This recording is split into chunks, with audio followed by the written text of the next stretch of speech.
kaitannya sama substansi untuk status pernikahan ya, sama beberapa hukuman disiplin. Itu Ibu nanti mungkin bisa kita diskusikan lebih lanjut. Demikian Ibu, makasih. Ya. Ya, karena itu mungkin ada dua kasus yang memang harus segera ada solusinya mungkin ya Bu. Nanti mungkin di belakang layar saja saya akan sampaikan ke Pak Jajang. Nanti mungkin diskusi langsung dengan Ibu solusinya seperti apa. Karena kalau saya lihat sekilas Bu, sekilas dari yang Pak Karo sampaikan, oh sebenarnya ini nggak bisa gitu ya. Eh, ya nantilah mungkin Pak Jajang, boleh Pak Jajang nanti ya Pak Jajang setelah ini diskusi langsung dengan Bu Sundari ya saya sampaikan WA dari Pak Didanya, jangan sampai ini menjadi bom waktu gitu ya karena harus segera diselesaikan, data di SIASN-nya juga harus clear gitu ya Bu ya, jangan sampai nanti ada pengembalian yang akhirnya membengkak gitu ya Bu ya. Kita sih menghindari pengembalian tersebut dari baik itu dari yang bersangkutan maupun dari PPK ya. Kan kita tidak bisa oh ini bukan zamannya saya gitu ya, tapi sekarang kita duduk di situ yang menjadi tugas kewajiban kita untuk menyelesaikan kasus tersebut. Nah, sekali lagi mungkin ini masih dilanjut ya Bu Sundari ya, Masih Ibu masih diskusi. dilanjut ya, Iya, ya iya. mangga mungkin dilanjut saja diskusinya. Saya juga tetap menyimak, tapi mungkin dua PR tadi itu saya sampaikan saja nanti ke Pak Jajang untuk langsung berdiskusi dengan Bu Sundari langkah-langkah apa yang harus dilakukan ke depannya. Demikian Bu Sundari, Pak Danu, Pak Jajang, Mbak Sonya dan rekan-rekan semua. Silakan dilanjut. Terima kasih juga ya Bu Sundari sudah selalu berkolaborasi dengan kami baik dari status maupun dari pemberhentian.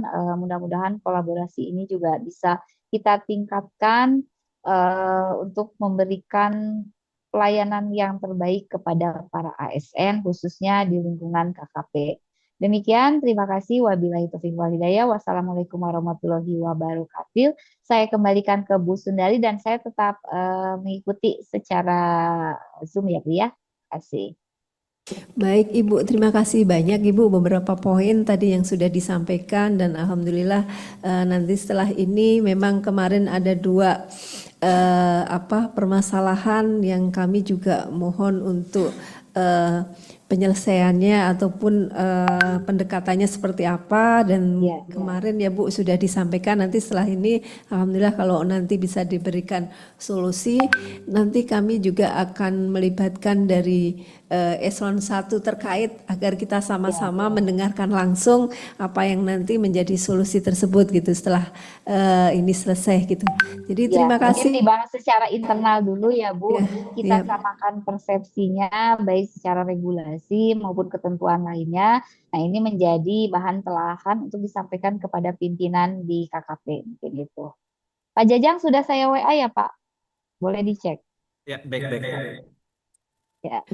Baik Ibu Der, terima kasih banyak atas beberapa Sami, poin Bu. tadi dan selama ini juga kami sudah dibantu dengan percepatan untuk pelayanan khususnya terkait dengan layanan status dan kedudukan kepegawaian. Terima kasih Ibu, kita beri aplaus untuk Bu Dir. Baik, Bapak Ibu dan rekan-rekan yang saya hormati, lanjut diskusi kita mulai kembali. Tadi ada yang udah raise hand, yang angkat tangan, tolong disebutkan nama dan dari unit kerja mana. Silahkan. Terima kasih Bu. Nama saya Mas Yudi dari Politeknik KP Sidoarjo. Saya ingin menanyakan terkait dengan pernikahan Bu. Apabila ada warga negara yang sudah memiliki istri 2 orang, yang kedua-duanya itu dalam kondisi sehat, kemudian sudah memiliki anak, kemudian dia melamar CPNS dan keterima. Kemudian istri keduanya juga melamar CPNS dan keterima. Nah, dalam aturan pegawai negeri kan ini dilarang, Bu. Nah, untuk penyelesaiannya itu seperti apa? Terima kasih.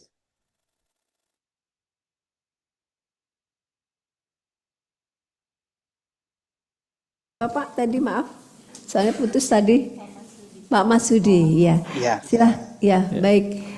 Bisa langsung aja ya Pak Ade ya. Ya, silakan. baik. Baik, terima kasih Pak Mas Mudi. Tadi kita sedikit mendengar ya kronologis yang disampaikan Pak Mas Mudi bahwa ada pernikahan dan telah memiliki 2 orang istri yang sehat walafiat. Bagaimana ini ketentuan terhadap kepegawaian? Yang pertama, kalau memang dua-duanya adalah istri yang sah dan ternyata yang bersangkutan juga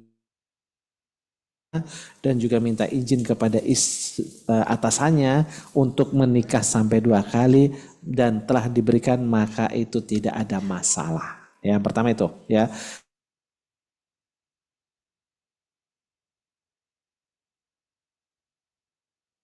Izin daripada pimpinannya. Nah, tetapi apabila pernikahan yang kedua ternyata si PNS-nya itu tidak mendapatkan izin dari istri yang pertama dan tidak mendapatkan izin daripada atasannya untuk nikah yang 2 kali karena tidak terpenuhi syarat kumulatif dan alternatif tadi, maka ini bisa didapatkan kena hukuman disiplin tingkat berat. Nah, ini yang kita belum tahu ya, nikahnya yang 2 kali itu dapat izin atau tidak tahu ya, bisa kena dapat tingkat berat. Terus kemudian selanjutnya itu yang pertama, yang kedua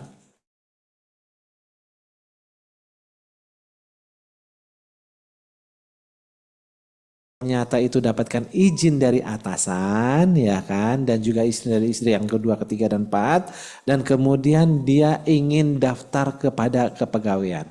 Jadi daftar kepada kepegawaian terkait tentang dia memiliki 2 istri itu yang punya kewenangan si PNS-nya. Pak, saya punya istri 2, istri pertama yang lebih tua, istri yang kedua yang lebih muda 10 tahun dari istri pertama. Terus kemudian si PNS-nya, Pak, saya ingin yang didaftarkan yang paling muda daripada si PNS-nya. Ya, kenapa? Karena memang dia masih hidup. Dia yang mengisi KP4, dia yang mengisi data-data di dalam si ASN ataupun data dalam untuk hak tunjangan. Nah, ini. Jadi otomatis negara akan membayarkan 10% hanya 1 istri saja. Nah, uang 10% ini tidak masuk kepada istri-istrinya tapi masuk kepada gajinya si suami tadi. Jadi posisinya selama dia masuk sebagai PNS, maka hak-hak tersebut dikasihlah kepada PNS-nya tadi. Kalau dia masih hidup, diserahkan kepada PNS-nya, maka PNS sebagaimana tadi harus adil. Ya, harus berbagi adil. Nah, kemudian ternyata si PNS-nya meninggal dunia. Nah, kalau PNS-nya meninggal dunia, Pak, maka tidak lagi diserahkan kepada si PNS-nya karena telah meninggal dunia. Maka kemudian harus dibuatkan SK jandanya. Nah, ini harus dibuatkan SK jandanya.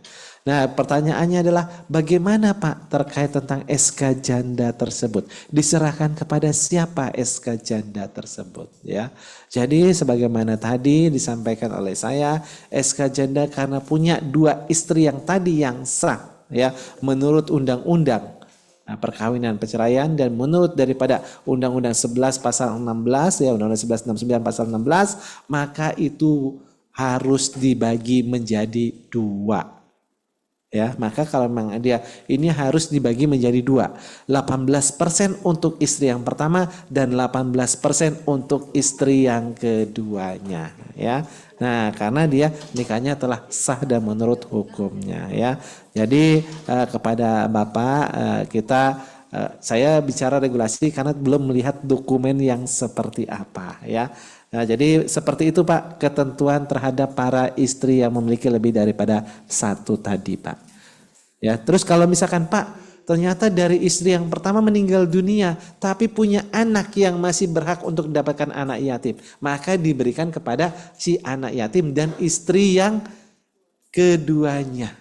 Ya, jadi tetap nanti kalau memang dia tidak hidup bersama si anak yatimnya tadi maka berhak juga. Ya, kalau ahli waris, kalau memang pengasuhnya siapa mungkin akan jatuh ke sana, tapi kepada anaknya SK yatimnya tadi. Baik Pak, mungkin itu semoga jelas. Terima kasih Pak. Baik, makasih. Cukup jelas ya Pak Muhudin, Pak Masudin. Ya, cukup Pak. Ini Pak, yang saya mau tanyakan lagi, Oh, jika ini lanjutannya Pak Anggi. Ah, ini kan tadi istrinya kan dua. Nah, kebetulan dia menikahnya itu kan sebelum diangkat sebagai pegawai negeri. Kemudian istri kedua itu sama-sama mendaftar CPNS gitu Pak. Oke. Suami keterima CPNS, si istri keterima CPNS. Ya. Nah, dalam aturannya kan PNS itu tidak boleh menjadi istri kedua. Nah, itu Pak. Gimana Pak? Ya. Oke, beda lagi nih kasusnya Pak, betul. Nah,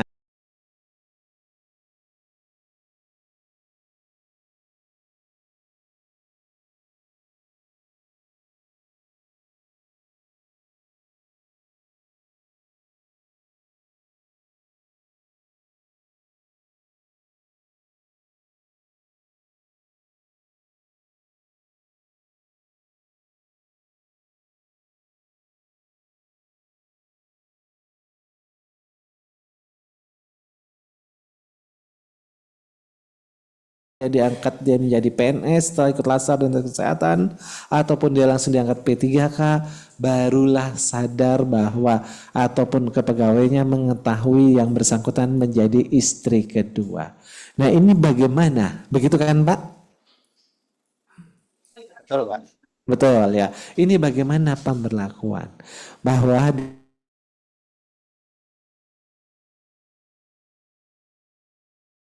diberhentikan tidak dengan hormat. Nah, terkait tentang hal tersebut ya, bahwa kita memang ini bukan kesalahan yang bersangkutan secara mutlak. Dalam arti bahwa waktu dia melamar dia tidak tahu regulasi kepegawaian. Ya kan? Nah, dia taunya itu pun pada waktu dia menjadi CPNS, menjadi PNS, dia pun taunya karena diinformasikan oleh Pak Masmudi nih jangan-jangan, atau pengolah kepegawaian yang menginformasikan Anda menjadi istri kedua nih. Nah, ataupun dua-duanya itu seperti itu, dan barulah dia tahu. Nah, ketidaktahuan ini ya, bahwa kalau dalam agama saja kita berbuat dosa, kalau memang itu tidak tahu dosa, mau bilang seperti apa? Katakan dosa ya, contohnya kita makan ini makanan lah, ini kita nggak tahu ini makanan halal atau enggak, isinya dagingnya daging apa, kalau sudah kita makan tetap dinyatakan halal. Jadi begitu Pak. Jadi terkait tentang hal tersebut saya mengatakan ini saya secara pribadi ya, saya secara pribadi dia sudah halal menjadi si PNS dan dia sudah halal sah menjadi PNS sah. Nah, terkait tentang ya, karena regulasi ini tidak dihapus dan tidak dibatalkan, ini bisa diberikan sanksi hukuman disiplin ya, untuk selama 1 tahun dia mungkin turun jabatan. Apalagi kalau dia cuma sekarang masih staf, ya sudah kita kasih turun jabatan 1 tahun, kemudian dia bisa kembali lagi sebagai PNS ya. Jadi ini tidak berlaku untuk diberhentikan. Ya, kalau saya secara pribadi mungkin tidak perlu sampai dengan dia diberhentikan. Ya, nah mungkin di instansi Bapak ataupun di tempat di KKP ini saya kurang paham terkait tentang hal tersebut. Jadi hal ini ya, dia ini tidak mengetahui hal tersebut. Ada beberapa instansi yang mengatakan Anda tidak boleh menjadi istri yang kedua. Maka ceraikanlah suami kamu. Tega banget yang seperti itu ya. Ada yang bisa seperti itu. Akhirnya diceraikan. Karena cerai Pak, saya udah gak punya suami lagi Pak. Nah, saya tidak bersuami lagi dengan dia. Nah, masa saya diberhentikan Pak? Nah, ada yang kejam seperti itu. Kalau saya ya kasih hukuman disiplin, tapi jangan ya dalam bentuk jenisnya pemberhentian gitu Pak. Ya, itu saran saya Pak. Tapi kalau nanti tim daripada pemeriksaan tadi ternyata dia akan sama dengan saya karena ketidakpahaman, karena tidak ada pemberitahuan dalam pelamaran tidak boleh menjadi istri yang kedua melamar, nggak ada kan? Yang ada tidak boleh dihukum pidana paling lama 2 tahun atau penanganan pidana, itu yang ada ya. Jadi ini tidak bisa kita salahkan. Oke Pak, semoga terjawab Pak ya. Makasih Pak. Terima kasih Pak. Baik, terima kasih Pak Ade, Pak Masudi. Jadi tadi bukan kesalahan mutlak karena memang terjadinya sebelum masuk ke CPNS dan mungkin juga nggak tahu setelah masuk CPNS baru terdampak dari hal itu karena di persyaratan CPNS juga tidak ada ya Pak ya. Baik, Bapak Ibu dan rekan-rekan ada lagi, waktu masih ada sekitar 8 menit. Silahkan kita manfaatkan untuk kita diskusi bersama. Oh Mbak Ika, silahkan Mbak Ika.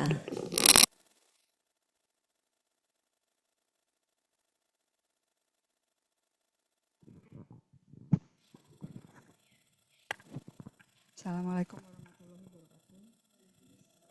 Izin Bapak narasumber, Bu Sundari dan juga Bapak Ibu sekalian, ada beberapa yang mau saya tanyakan. Yang pertama, saya ingin menanyakan terkait kronologis untuk penulisan tewas. Apakah ada sistematikanya Pak, urut-urutannya atau ada kata-kata kunci gitu Pak dalam menuangkan ke dalam tulisan. Nah, yang kedua, ada PNS laki-laki meninggal dunia.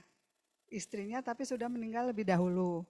Nah, kalau ada hal seperti ini kan berarti anaknya nih yang masih yang sebagai ahli waris. Nah, karena usianya masih di bawah 17 tahun, apakah diperlukan wali ya untuk keperluan administrasi misalnya untuk ke bank dan sebagainya. Sekian saja Pak, terima kasih. Baik, Bu Ika, ini cukup bagus ya pertanyaannya karena kami sering menemukan beberapa permasalahan terkait tentang tewas. Baksonya belum sampai ke saya selalu langsung membatalkan ya pada waktu membaca kronologis yang tidak rinci, tidak jelas, tidak detail ini nanti pasti ambigu, multitafsir atau hasilnya tidak puas yang harusnya MKT menjadi TMKT kan kesian ya harus memenuhi kriteria tewas karena kesalahan daripada kronologis jadi tidak memenuhi kriteria tewas. Nah ini bagus sekali dan yang kedua juga kami menginginkan kalau bisa mengusulkan tewas itu ya jangan lewat 18 bulan, apalagi klaimnya sampai dengan 2 tahun lebih. Itu nanti tidak mendapatkan hak-hak yang tadi ratusan juta tadi ya. Jangan lewat, kalau 18 bulan kita harus minta dulu kepada PPK ataupun kepada Kepala BKN. Saya harus minta izin, kami ya di SDP harus minta izin dulu kepada Pak Kepala apakah boleh enggak. Kalau lewat 18 bulan itu boleh enggak ini kita sidangkan, boleh enggak kita tetapkan. Yang harus minta izin dulu. Ini maka kita akan prosedurnya akan lebih panjang lagi. Jadi usahakan jangan lewat 18 bulan. Sedang kita godok lagi, kita sedang perbaharui lagi ya Perban 4 tahun 2020. Jadi kita tidak lagi 18 bulan, tapi saya minta di situ membuatnya 2 bulan. Instansi jangan lewat 2 bulan. Nah, itu mendorong aja. Tapi kalaupun lewat dari 2 bulan sebenarnya nggak ada masalah sih ya. Oke. Terus kemudian yang pada prinsipnya dalam PP 70 kalau lewat 2 tahun maka klaimnya yang tadi ratusan juta nggak dapat tapi dapat hanya untuk pensiun janda dudanya 72%-nya saja. Kalau sudah lewat 2 tahun. Kalau Bapak dan Ibu sudah dapat rekomendasi terus kemudian SK tewasnya dibuat oleh Pak Menterinya itu lewat 2 tahun dan sampai ke Taspen lewat 2 tahun maka Taspen hanya membayarkan pensiun janda dudanya 72%. Baik, ini pertanyaan yang pertama, bagaimana cara penulisan kronologis yang baik? Jadi kronologis yang baik itu jangan langsung pada waktu dia meninggal dunia dan langsung dibawa ke rumah sakit dan meninggal dunia. Tidak seperti itu. Kami menginginkan ya dalam tulisan kronologis itu menyampaikan pra meninggal dunia dan pasca meninggal dunia. Jadi pra meninggal dunia itu kalau kejadiannya di kantor. Katakan kejadiannya di kantor, dia penyakit akibat kerja di kantor atau kecelakaan kerja di kantor dan meninggal dunia. Yang bersangkutan diceritakan, yang bersangkutan masuk kantor jam 7.30. Apa bukti 7.30? Yaitu ada absensinya tadi.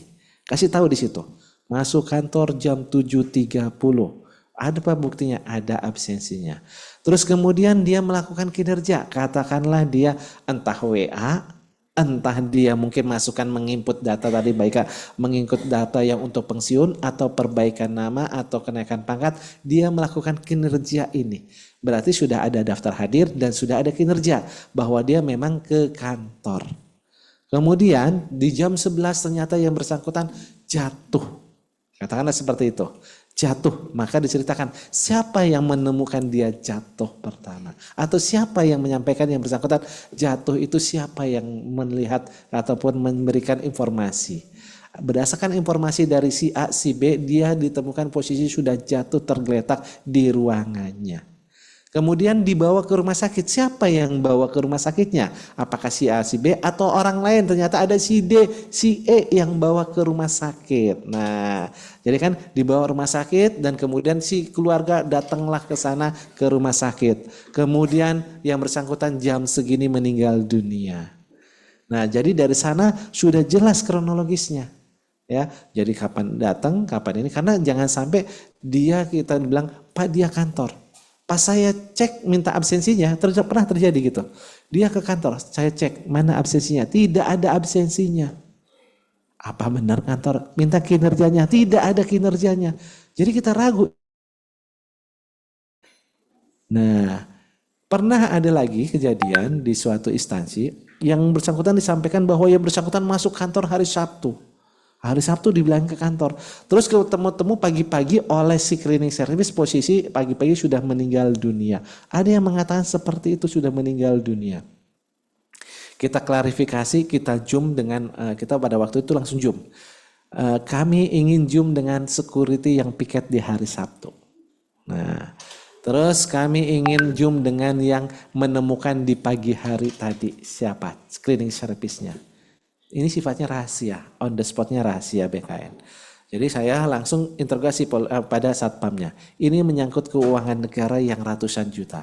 Ini menyangkut nanti akan adanya investigasi dari BPK dan KPK. Sudah begitu duluan, sudah pasti takutlah security dan CS-nya. Nah, jadi di sana sudah saya sampaikan. Tolong informasikan Anda piket di hari Sabtu betul. Anda ngecek seluruh ruangan, ngecek Pak. Anda melihat nggak dia jatuh? Tidak, dia melihat. Ada CCTV? Ada Pak. Ada di CCTV itu gimana? Dibilangnya tidak ada. Tapi pas kita klarifikasi pengelola kepegawaian, CCTV-nya rusak katanya. Nah ini ada sesuatu hal yang berbeda lagi. Ya kan kalau kepegawaian bilang CCTV-nya rusak. Tapi nggak ada Pak kejadiannya. Nah di CS benar nggak kamu menemukan? Tidak menemukan. Nah jadi hal itu bahwa kita butuh administrasi. Ya, kehadiran, kinerja dan keterangan dari yang melihat tadi itu sangat dibutuhkan ya. Jadi tolong nanti surat keterangan tadi yang menemukan itu juga harus disampaikan ya. Jadi kronologis seperti itu. Bagaimana Pak kalau terjadi kecelakaan di luar? Nah ini kalau terjadi kecelakaan luar berarti kan ada orang rumah yang mengetahui dia berangkat. Kasih tahu orang rumahnya itu, entah anaknya, entah istrinya, entah suaminya, entah keluarganya. Kapan dia berangkat? Kalau dia di apartemen, ya mungkin ada yang melihat, silakan. Kalau nggak ada yang melihat, nggak apa-apa. Ya, nggak apa-apa berarti nggak ada yang lihat. Berarti kan kejadiannya ada di mana? Ya, kejadiannya ada di mana? Nanti kita akan lihat rutenya dan kita melihat jamnya. Oh ternyata dia kecelakaannya jam 7. Betul jam memang berangkat kantor. Oh ternyata terjadi kecelakaan jam 10. Apa boleh seorang PNS berangkat kantor jam 10? Ini sudah tidak boleh. Nah jadi bisa saja dia posisinya memang cuti. Kebuktinya jam 10 berkeliaran ada di luar. Kecuali dapat surat tugas. Ya kan kalau memang dia jam 10 ada di luar dapat surat tugas. Secara tertulis pimpinan dia keluar itu bisa dapat di luar. Nah jadi kalau jam 10 bisa saja kita berasumsi dia cuti terjadi kecelakaan. Nah mungkin supaya dapat tewas maka dibuatlah seakan-akan dia terjadi kecelakaan berangkat. Jadi tidak boleh, harus sesuai dengan jam bekerja. Yaitu jam masuk jam 8 berarti kecelakaannya sebelum jam 8. Ya, nah itu bisa masih logika memang dia kecelakaan di sana. Saya tidak tahu masalah yang ada di KKP, nanti kalau mau disampaikan boleh seperti apa kejadiannya ya. Biar kita nanti mengarahkan kronologisnya seperti apa ya. Oke. Oh boleh Mbak Sonya mau cerita menambah sedikit. Silakan Mbak Sonya. Silakan Mbak Sonya. Baik. Izin Bapak Ibu saya share screen. Ada 2 usulan dari KKP yang saya BTL-kan atas nama Bapak Suharno dan Bapak Donald Daniel. Baik, untuk Bapak Suharno ini mungkin saya konfirmasi terlebih dahulu bahwa berdasarkan kronologis yang disampaikan, yang bersangkutan almarhum ini mengalami kecelakaan setelah pulang kerja. Tetapi setelah saya lihat dokumen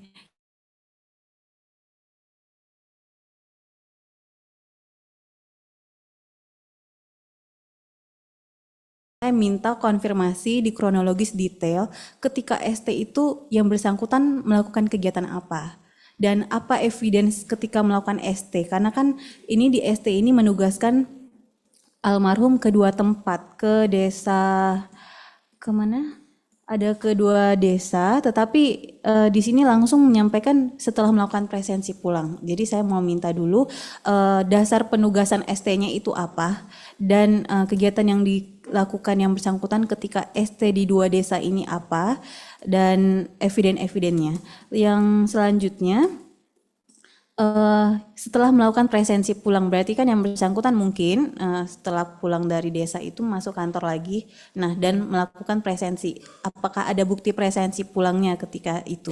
Jadi disampaikan saja. Kalau misalnya tidak ada presensi yang terrecord di aplikasi, ya berarti presensi manual kayak gitu, karena sudah disebutkan di kronologis ada presensinya. Selanjutnya di kronologis ini kan yang bersangkutan ini kecelakaan dengan dump truck. Nah, mungkin bisa disampaikan juga apakah ada orang lain yang mengalami kecelakaan juga akibat kecelakaan ini kayak gitu. Untuk selanjutnya ke Bapak Donald Daniel, menurut saya sebenarnya ini sudah cukup baik di kronologisnya dan juga sudah ditambahkan dengan bukti evidennya. Tetapi kembali lagi karena yang bersangkutan ini terkena serangan di kantor, alangkah baiknya dilampirkan presensi kehadiran, presensi paginya. Karena kan yang bersangkutan ini dibawa dari kantor kayak gitu. Jadi tinggal dilampirkan saja presensi kehadirannya dan di SIASN surat kematian dari dokter tidak dilampirkan kayak gitu. Jadi kita mau lihat apakah penyebab kematian ini ada serangan jantung atau mungkin yang bersangkutan ketika masuk rumah sakit langsung meninggal kayak gitu. Jadi lebih kurang itu sih Pak, ada 2 usulan dari KKP yang masuk ke saya dan saya BTL kan untuk dilengkapi. Terima kasih Bapak Ibu. Saya tambahin Ibu ya, karena saya belum baca masalahnya yang tadi ya. Baik, seperti saya sampaikan tadi, jadi memang pada waktu usulan di-upload, yang pertama menyaring adalah PIC-nya Mbak Sonya. Jadi bisa saja nanti langsung dibatalkan kalau memang warnanya belum tahu Mbak Sonya ya. Jadi terkait yang pertama, ini antara ST dan pulang kantor. Kalau memang dia pulang kantor seperti rutinitas terjadi kecelakaan di luar, itu tidak perlu lagi ST, karena memang kerjaan yang rutin berangkat ke kantor dan pulang ke kantor, tidak perlu ST. Tetapi kalau memang ya dia dari tempat tugas ingin pulang lagi ke kantor dan ternyata memang ada ST, ya sudah ceritakan ST-nya. Nah mungkin di sini menjadi multi tafsir oleh Mbak Sonya, ini apakah dia ST atau kerjaan yang rutinitas. Nah kalau rutinitas tidak perlu ada ST lagi ya. Nah terus yang selanjutnya ya di sini tadi katanya ada ST dan ada absensi. Jadi kalau kita kan absensinya kalau seseorang ST ya tidak perlu lagi pakai absensi. Nah itu kan jadi agak sedikit ambigu di sana. Nah mungkin nanti kalau memang ini rutinitas dan kejadiannya di atas jam pulang kantor dan rutenya sesuai, ya ngapain pakai ST lagi kalau memang seperti itu, dan apalagi tadi ada absensinya di saat pulang kantor ya. Tapi bisa juga kalau memang ya. Oke. Nah.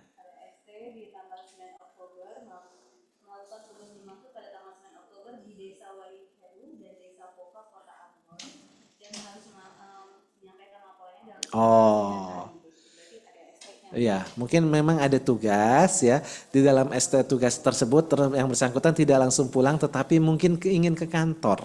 Nah, ingin ke kantor, terus kemudian pas dari kantor baru pulang. Nah, yang jadi masalah kok ada ST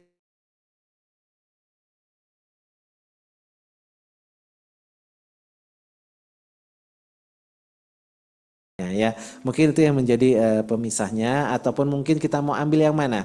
Kalau memang mau ST ya sebaiknya absensinya aja yang harus dihilangkan. Kalau memang seperti itu, atau memang dia memang ke kantor lagi, ada bukti dia ke kantor tadi ada absensi. Nah itu absensi juga memang sudah kuat dia tanpa ST pun tidak apa-apa ya. Terus yang kedua ya tadi Mbak Sonia sampaikan, terjadi kecelakaan. Nah di kecelakaan itu mungkin kronologisnya tidak detail, apakah yang memang bersangkutan yang salah atau tidak. Karena kalau dia yang bersangkutan yang salah, di sini makanya ditanyakan Mbak Sonia,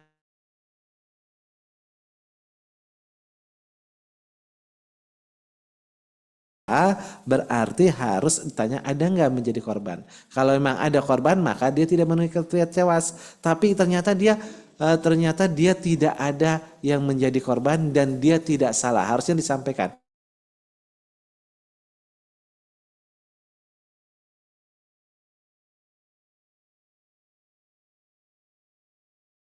Jalan dia atau dianya yang belok ke kanan mengambil maka jalan dump truck sehingga ketabrakan. Nah ini kejadiannya disampaikan di situ enggak? Di PAP polisi?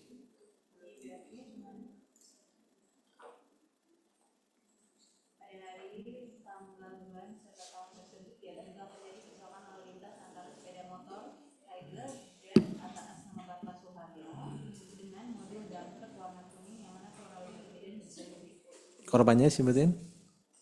Oke. Kalau saya korbannya dia walaupun dia salah tidak ada masalah ya, karena yang ditabrak dump truck, kecuali motornya loncat ke dalam kaca dump truck sehingga kenalah di sana. Nah, itu kalau bisa jadi seperti itu. Tapi kalau ini cuma jeger motornya aja mungkin tidak terjadi ya. Mungkin ini yang mana supir dump trucknya. Kalau supir dump trucknya aman saja sih aman itu walaupun dia salah ya. Yang penting tadi ya tolong dibuatkan yang jelas apakah dia ST atau pulang atau memang rutinitas. Jangan saya sih kalau memang rutinitas tidak perlu kita mencari ST-ST-an ya. Terus yang kedua terkait tentang Daniel ya, serangan di kantor ya. Kemudian jadi yang namanya tewas di sini ataupun dapat hak pensiun adalah mereka yang telah meninggal dunia. Maka harus wajib ada akta meninggalnya. Harus wajib. Karena kalau seperti yang saya sampaikan dalam regulasi yang akan saya susun ini, yang baru ini, itu yang bisa saja terjadi hilang. Jadi kalau hilang ya belum bisa kategori tewas, belum bisa dapat hak pensiun tewas, kita tunggu dulu mekanisme hilang, setelah setahun baru dia bisa mengusulkan untuk yang tewasnya kalau hilangnya karena dinas ya. Jadi kata surat kematian itu sangat penting untuk mereka yang mengusulkan tewas. Terus Daniel terserang di kantor. Nah ini serang kantor sudah ada absensinya? Belum? Oke masih menunggu dari sana. Nanti ditanyakan ke absensinya. Kalau perlu ada kinerjanya disampaikan kinerjanya apa yang dilakukan. Kalau perlu penguatannya lagi siapa yang menemukan pertama di kantornya? Ya, atau siapa yang membawa ke rumah sakit di kantornya? Sudah ada? Oh sudah ada. Oh sudah ada itu kuat berarti. Ya udah presisinya aja untuk menguatkan kita di sidang. Karena di sidang itu kan tidak hanya saya, maksudnya dengan Bu Direktur. Itu ada deputi dan para eselon 2. Nanti mana buktinya bahwa dia di kantor? Itu yang kita khawatirkan, di sana kita pun gelagapan. Ya, tapi alhamdulillah selama kita yang mengambil kesimpulan sementara, katakan kata bilang itu memenuhi kriteria tewas, sidang pun rata-rata hampir mengikuti 99%. Tapi ada juga 1-2 yang mungkin kita sudah mengatakan memenuhi tapi belum tentu di sidang itu disetujui. Nah, jadi saya khawatir yang ini yang 1-2 nanti kalau seperti itu ya. Mungkin itu nanti agar dilengkapin aja. Terima kasih, Bu. Baik, terima kasih. Sangat jelas ya penjelasan tadi baik dari Pak Ade atau Mbak Sonia ya. Yang sedang berproses di kami dan untuk tadi terkait untuk kelengkapan dokumen sebagai catatan kami juga. Tadi ada poin kalau memang sedang menjalankan ST seyogyanya memang tidak absen kan gitu. Jadi nanti kami akan perbaiki, terutama kami juga mungkin akan konfirmasi kembali ke unit pengusul. Unit pengusulnya di BPSDM sama di DJPP ya. Nanti kami konfirmasi kembali. Tadi juga sebagai sebagai persyaratan yang kita nanti kalau ada kejadian hal yang sama, kita akan pedomani bahwasanya dalam hal teman-teman di eselon 1 untuk pengajuan kronologisnya tadi disampaikan, kronologisnya juga harus jelas, ada bukti-buktinya, menyampaikan pra dan pasca sehingga untuk meminimalisir dibalikin dari tim PKN gitu, karena memang harus ada kehati-hatian dalam hal ini gitu, menyangkut hak-hak ataupun sebenarnya ini kategori apakah bisa dikategorikan tewas atau bukan, ini perlu kehati-hatian kita bersama. Baik Bapak Ibu dan rekan-rekan, karena waktunya sudah jam 11.12, kami setelah ini ada sesi monitoring terkait dengan disparitas dan data DMS. Jadi sebagai tindak lanjut tadi juga sebenarnya terkait dengan sistem pelayanan yang diberikan oleh PKN, tentu ini pelayanan terkait dengan kepegawaian. Tadi juga ada poin yang ini kita note bersama, untuk data seluruh pegawai ini harus dimutakhirkan gitu, sehingga kita mau pensiun atau kita mau mutasi atau pelayanan yang lain, ini akan diambil dari data masing-masing pegawai yang ada di aplikasi CISN. Untuk itu sesi sosialisasi terkait dengan substansi ini sudah selesai. Kami terima kasih sekali. Setelah itu tim kami akan melanjutkan mungkin setengah jam atau 1 jam ke depan terkait dengan hasil monitoring di bulan ini, karena kami setiap bulan melaksanakan monitoring terkait dengan disparitas dan data kepegawaian khususnya DMS tersebut. Untuk itu sekali lagi kita kasih aplaus, terima kasih.